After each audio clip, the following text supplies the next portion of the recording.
You've been told your whole life to save money, stay out of debt, and live below your means, because that's what responsible people are supposed to do if they want a secure future. That advice sounds safe, logical, and comforting, especially when everyone around you repeats it. But in today's economy, following it blindly can quietly work against you. While you're being disciplined and careful, inflation is steadily eroding the value of your money, shrinking what your savings can actually buy year after year. At the same time, people who own assets are getting richer without working harder, and the gap between those who own and those who save keeps widening. The truth is that traditional financial responsibility was designed for an economy that no longer exists, and the rules changed long before most people realized it. If you're still playing by the old playbook, you're not falling behind because you're lazy or careless, but because the system now rewards entirely different behavior. By the end of this video, you'll understand the hidden mechanisms that punish savers, reward asset owners, and quietly reshape financial outcomes in ways most people never notice.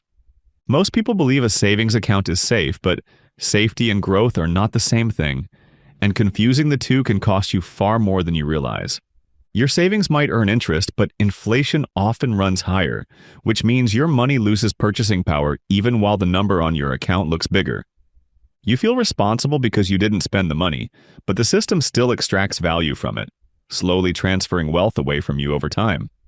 If you saved $10,000 a few years ago and did everything right, inflation still erased a significant portion of its real value without you spending a cent.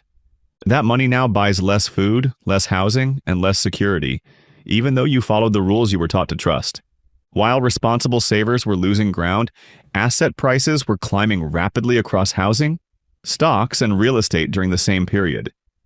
People who owned assets gained wealth simply by holding them, while those who waited and saved watched opportunities drift further out of reach.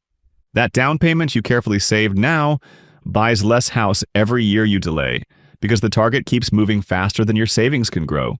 Saving harder doesn't fix the problem when the system itself is accelerating away from you, no matter how disciplined you try to be. Avoiding debt feels responsible, but the system quietly punishes that behavior too, especially when access to opportunities depends on your credit profile. Without a credit history, mortgages are denied, business loans disappear, and even rental applications become harder, despite your financial discipline. This isn't a personal failure or lack of willpower, but a structural issue built into how modern financial systems operate.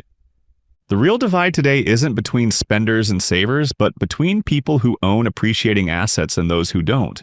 Wages grow slowly while assets tend to grow faster, making it nearly impossible for income alone to close that gap over time.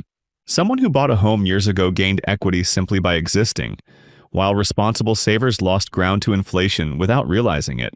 The system isn't neutral, and it doesn't reward caution equally because it is designed to favor ownership and leverage. Saving cash in an inflationary economy is like running on a treadmill that speeds up every year while you struggle just to stay in place. Eventually, you fall behind, not because you stopped running, but because the machine keeps accelerating. Responsibility today means understanding debt instead of avoiding it blindly, because not all debt plays the same role. Good debt helps you acquire assets that can grow in value, while bad debt finances consumption that disappears the moment it's used. A low-interest mortgage on a growing asset can be mathematically responsible, while high-interest consumer debt slowly destroys flexibility. Wealthy people understand this distinction clearly, and they use leverage strategically rather than emotionally. You were taught to fear all debt equally, which kept you on the sidelines while asset prices continued rising. Credit scores act as another gatekeeper in this system, controlling access to opportunities long before money even changes hands. Building credit doesn't require reckless borrowing, and it can be done safely with small, controlled financial behaviors. Inflation can even work in your favor when you hold fixed-rate debt tied to appreciating assets. Your payments stay the same, while the real value of the money you repay decreases over time. In that scenario, savers lose purchasing power while borrowers with assets quietly benefit. Responsibility today means putting assets first and treating cash as a tool rather than a long-term wealth strategy. Real security doesn't come from hoarding money, but from ownership, adaptability, and positioning yourself correctly within the system. This also means developing skills that scale beyond hourly wages and grow faster than inflation.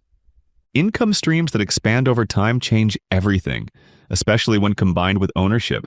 Retirement accounts amplify this effect through tax advantages that reward long-term investment over short-term caution. None of this means being reckless or careless with money because discipline still matters deeply. Consumption debt remains dangerous, especially when it finances lifestyle upgrades rather than productive assets. Borrowing should always stay within what your current income can realistically support.